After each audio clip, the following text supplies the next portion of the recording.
楼上的男孩患有超雄综合症，一到凌晨1点就会发出砰砰砰砰类似用头撞地板的声音，紧接着就是男孩歇斯底里的大叫。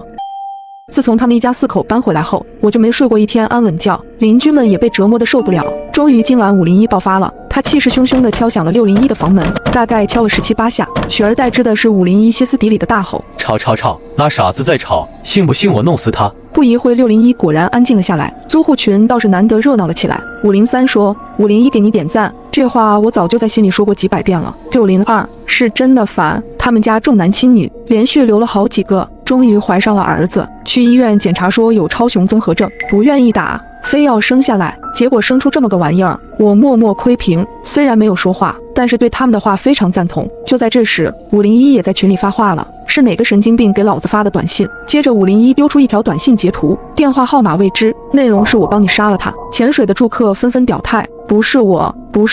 等租户群安静了下来之后，我把手机搁枕边，闭眼准备睡觉。毕竟像这样安静的夜晚可不多。突然手机再次震动了一下，是602发的消息。今晚601真的好安静，安静的不正常。你们说那个超雄男孩该不会真的被杀了吧？203立刻接话，怎么可能？那家子重男轻女，把儿子当宝，谁要是把他们儿子杀了，他们不得发疯和对方拼命？501却说，就那个傻子死了最好。501的话得到了503和402的强烈附和。不过话虽然这么说，503还是弱弱的问601，该不会是真杀人了吧？要不我们找个人上去看看？别看平时大家聊天聊得嗨，可真到了这个时候就没人说话了。我想了想回了句，要不再观察几天，万一是超雄男孩生病了呢？503回复，好吧。在接下来的3天里，所有人都只看到了601的夫妻俩，没有看到超雄男孩，也没有听到超雄男孩吵闹。这天下班回家的时候，一只小手突然拉住了我的袖口，扭头一看，是601的小女孩，她是超雄男孩的妹妹，穿着一身红裙子，长得怪可爱的，和那个超雄男孩简直一个天上一个地下，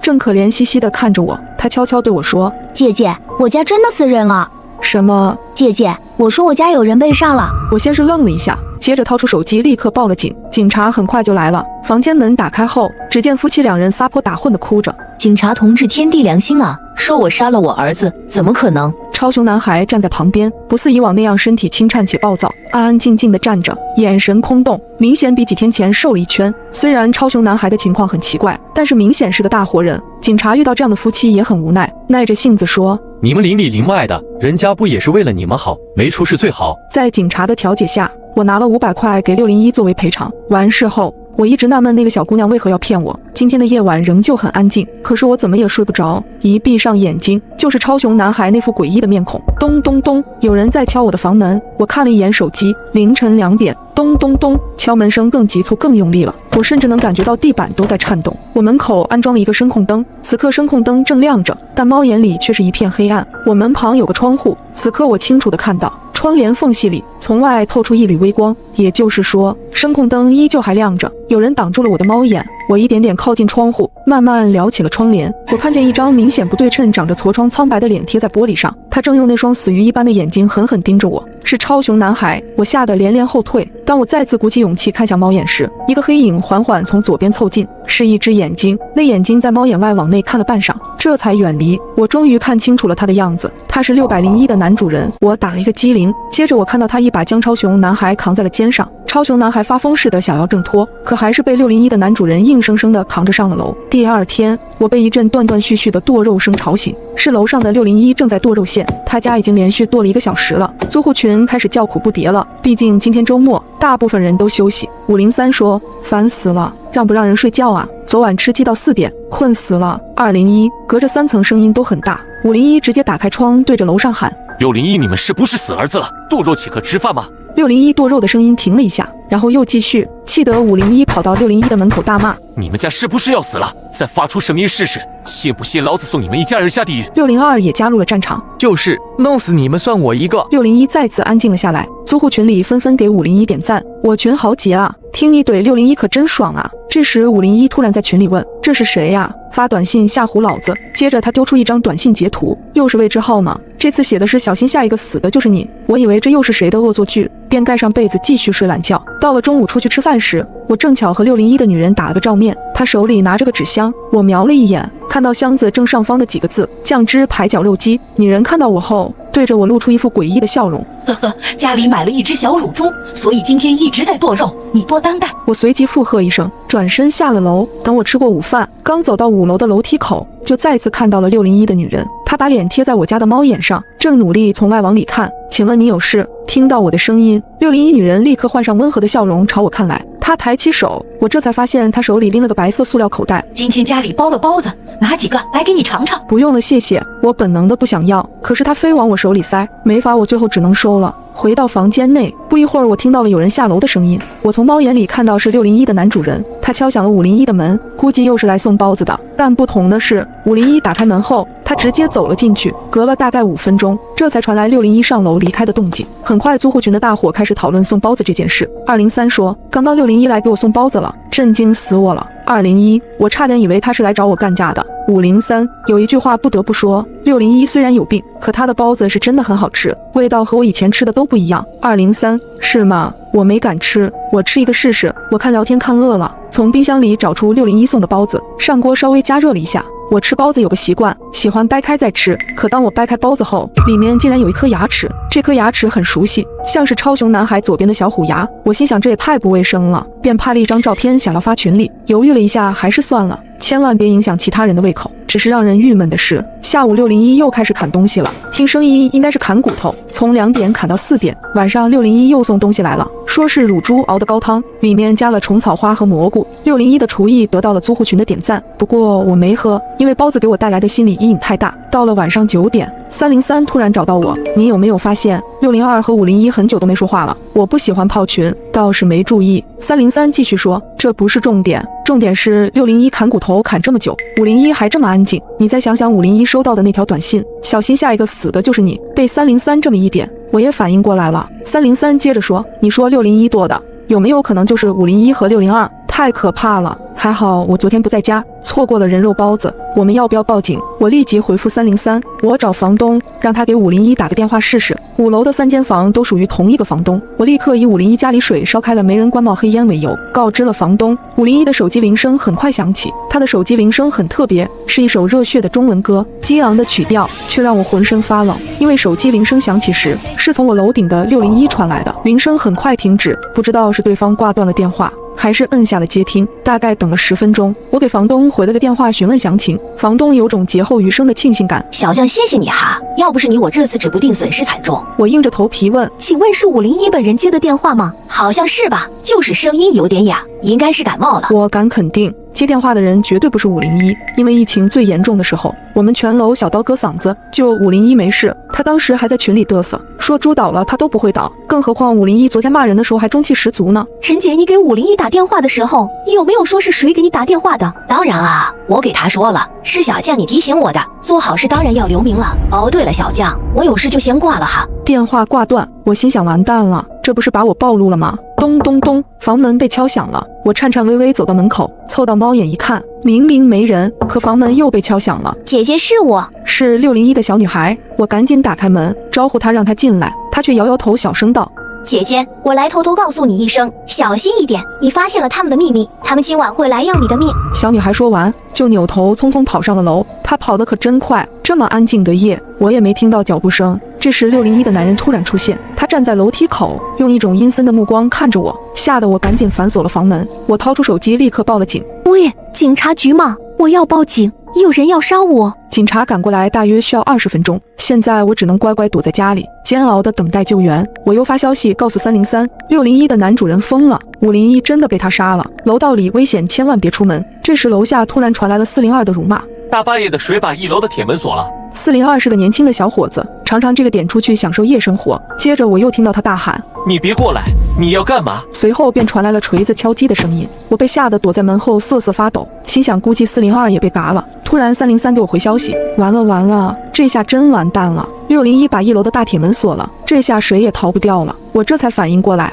原来601要杀的不仅仅是我，而是整栋楼的人。咚咚咚，这时我的房门再次被敲响了，我从猫眼一看，果真是601的男主人，他手里拿着一把沾满鲜血的铁锤，正死死地盯着我的房门。见我许久没有回应，他开始发疯似的砸门，发出震耳欲聋的响声，我吓得快要崩溃了。就在他将房门彻底砸烂时，隔壁的503冲了出来，他一把抱住了601男主。见此状况，我也立刻冲上前，死死按住了601手中的铁锤。听到动静的303也迅速加入了战斗，最终在我们3人的合力围攻下，终于制服了601的男主。事后，清理现场的警察告诉我，整栋楼里除了我们3人以及601的女主，所有人全被601男主杀害了。我听到这鼻子一酸，这才想起601的小女孩，赶忙询问他的女儿呢？我明明看到她还在。警察先是愣了一下，然后对我说，经过调查，他的女儿早在3个月前就被杀害了，也是被601的男主人做成了人肉包子。原来自从他们家生出了一个不正常的男孩后，601的男主因为无法接受现实患上了精神病，在搬到这栋楼后，因为邻居们的辱骂，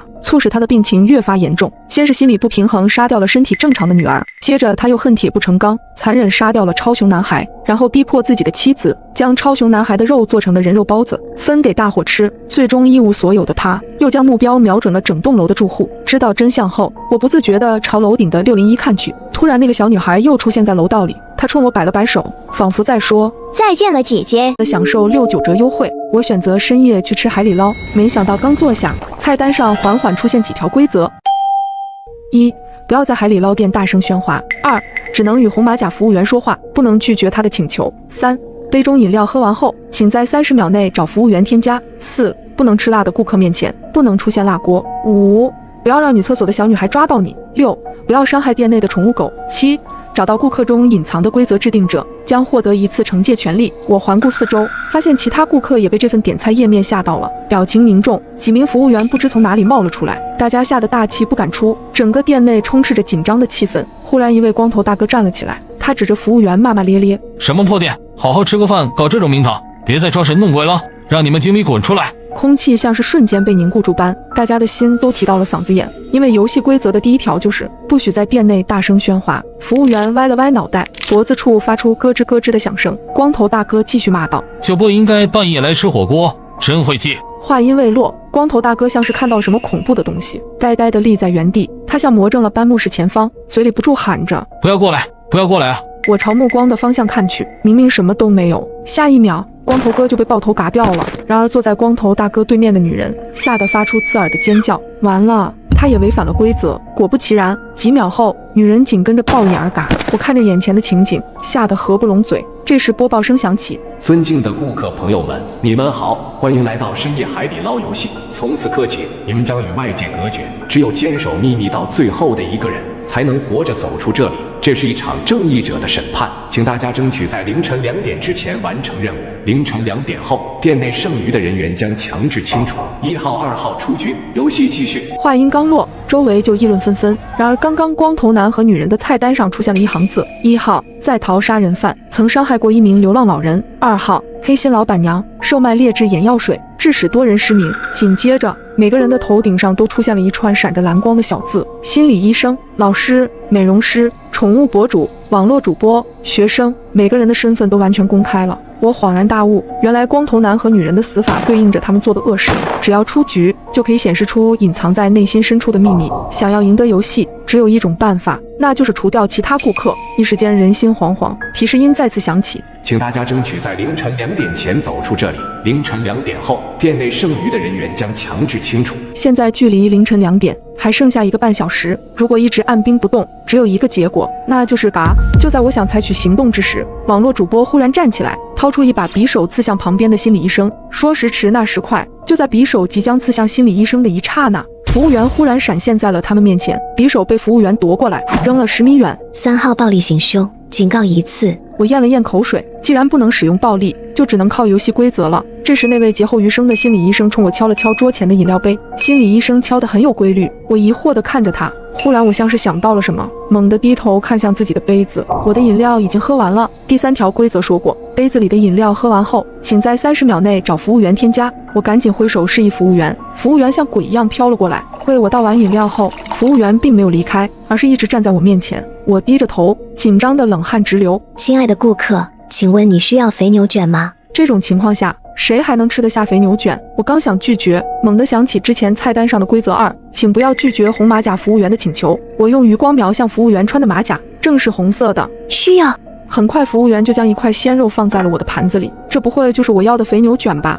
这明明就是刚刚光头男身上的腹肌啊！然而服务员死死地盯着我。亲爱的顾客，请问是你哪里不舒服吗？我努力控制住自己的情绪。我有点肚子疼，想去厕所。服务员瞪大眼睛，亲爱的顾客，卫生间在直走左手边，请您速去速回。来到厕所后，我坐在马桶上喘着粗气。与此同时，手机屏幕亮了起来，凌晨1点的数字映入眼帘。现在距离凌晨2点就只剩下1个小时了，除了我之外，还剩下5个人。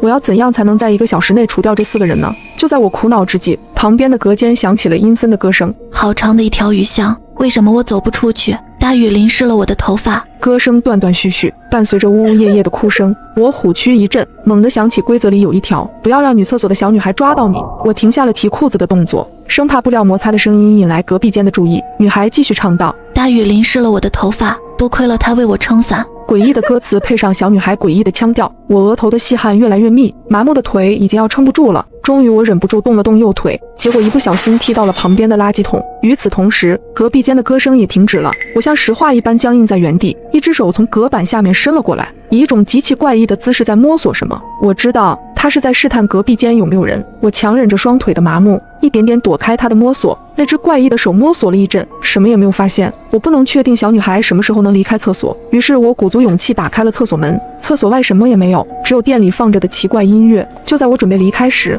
我抬头看到了对面洗手台的镜子，镜子里那名小女孩正站在我身后，露出诡异的笑容。说实话，如果不是大声喧哗会违反海底捞规则，我早就尖叫出声。我透过镜子看到了她湿漉漉正滴着水的头发，以及那张满是伤痕的脸。就在我闭上眼睛准备听天由命时，小女孩却忽然转身向其他方向走去。我这才注意到她的2只眼睛已经瞎了。回到座位后，我惊魂未定地环顾四周，发现顾客少了2位，分别是老师和网络主播。就在疑惑之际，食物的香味飘到我的鼻腔里，我这才发现服务员已经帮我把虾滑下好了。经过这一夜的惊魂，我的肚子早就饿了，正准备吃点虾滑垫垫肚子，忽然感到脚下有什么东西在蹭我。我低头一看，一只小狗正趴在我的脚下。我倒吸一口凉气，因为这只小狗没有皮毛，它不会就是规则里提到的宠物狗吧？我急忙把番茄锅里的虾滑端到小狗面前，小狗把头伸向盘中大快朵颐。它每多吃1块虾滑，皮肉就长出1分。一整盘虾滑吃完后，它恢复成正常小狗的模样。就在这时，厕所发出一声巨响，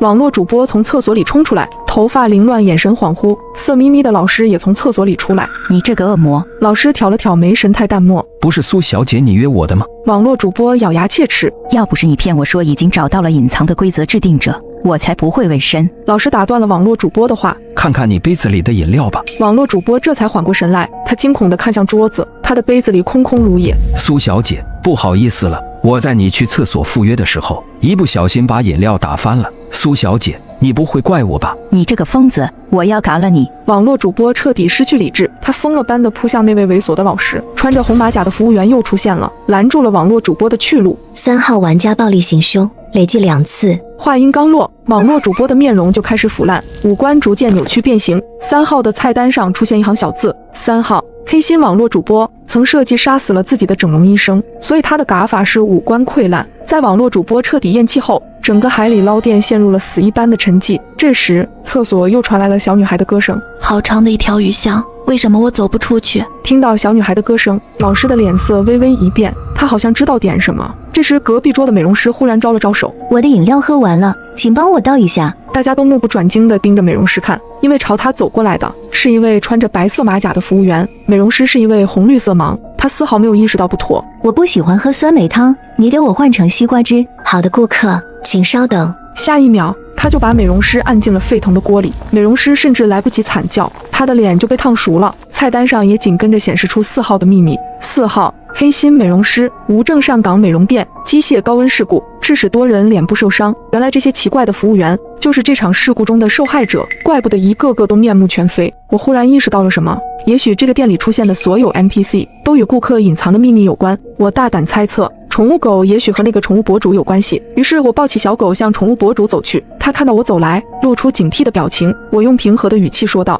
我在某音上关注了您的账号，知道您特别喜欢小动物。我把怀中的小狗向宠物博主展示了下，谁知他看到我怀里的小狗后，满脸惊恐。拿走，拿走！宠物博主急忙的挥手，像是看到了什么避之不及的东西。您看这小狗多可爱呀！我抱着小狗，故意往它身上靠。滚开呀！宠物博主一个抬手，手机不小心掉进了锅里，锅底的热汤溅出来，洒在小狗身上，小狗痛苦的嚎叫一声，忽然，宠物博主像是想到了什么，而我却露出得逞的笑容，因为他违反了第6条规则，不要伤害宠物狗。我怀里的宠物狗忽然跳出我的怀抱，冲着宠物博主龇牙咧嘴。宠物博主双眼瞪大，惊恐后退。下一秒，无数只小狗从角落里冒出，它们扑倒宠物博主，大口撕咬起来。菜单上也紧跟着显示出5号的秘密。5号，黑心宠物博主曾伤害过无数只宠物狗，并将这些狗狗剥皮卖给了狗肉店，又解决掉一个对手。除了我之外，还剩下2个顾客。就在我考虑下一步该如何动手之时，那恐怖的歌声再次响起。好长的一条鱼巷，为什么我走不出去？听到歌声后的老师忍不住颤抖起来。我的脑海里忽然浮现出一个想法，我举起手向服务员示意想去厕所。临走前，我还特意将装有饮料的杯子藏了起来，毕竟有网络主播的前车之鉴，我不得不防。来到厕所门，正好看到那个失去眼睛的小女孩在门口照镜子。在我缓缓靠近时，小女孩猛地转过身来。我打开手机播放音乐，果不其然，这很快引起了小女孩的注意。终于，在我的故意引导下，小女孩走出厕所，来到了大厅。看到小女孩的那一刻，老师的脸色陡然一变。我走到老师桌子前，关掉了音乐。小女孩则在音乐消失后茫然地停下了脚步。接着我顺势坐到了老师对面的座位上。老师恶狠狠地盯着我，你想耍什么花样？我微微一笑，接着又开始播放起音乐。然而再次听到歌声后的小女孩缓缓朝老师走来，老师面目狰狞，可她竟然灵机一动跑到了我的座位上。我关掉音乐，嘴角微微一笑，因为她成功违反了第4条规则，不能吃辣的顾客面前不能出现辣锅。是的，刚才去厕所的时候我就注意到老师面前的锅底是清汤和菌汤的，所以我断定老师不能吃辣，于是我才设计了这个圈套。下一秒，那个小女孩突然变得狂躁起来，猛地扑向了老师。与此同时，老师的秘密也被公布。6号，黑心老师曾经在一个小雨天侵犯了一名女学生，接下来就只剩下最后那名心理医生了。心理医生似乎根本不关心其他人的死活，一直在不停地敲着桌上的杯子，而我却从容地走到了他的身边，然后冲服务员喊道：“他是隐藏的规则制定者。”听到这句话，心理医生惊呆地看着我：“你是怎么知道的？”很简单，我从这场游戏一开始就在观察每个人的表情，在场所有人都不敢直面自己恐惧的东西，而你却完全不一样，不仅没有自己害怕的东西，并且还是一副吃瓜看戏的样子，所以我断定你一定是那个隐藏的规则制定者。心理医生听完我的分析后，忍不住鼓起了掌，接着对我说了句：“我们下次再见。”然后便消失不见。我看了看手机上的时间，正好是2点，我立马以最快的速度朝门外冲去，可还是晚了一步，时间正好卡在了2点01分。但不知道是不是因为我狗运的原因，我依旧成功逃离了这家火锅店。事后听这里的工作人员说，这里从始至终就没有存在过什么火锅店，而我所经历的一切也并不打算告诉其他人，因为我也不想让我的秘密被别人知道。况且那个小女孩这么可怜。就在我得意洋洋，以为自己逃离审判时，刚推开门，熟悉的声音再次响起：“尊敬的顾客朋友们，你们好，欢迎来到深夜海底捞游戏。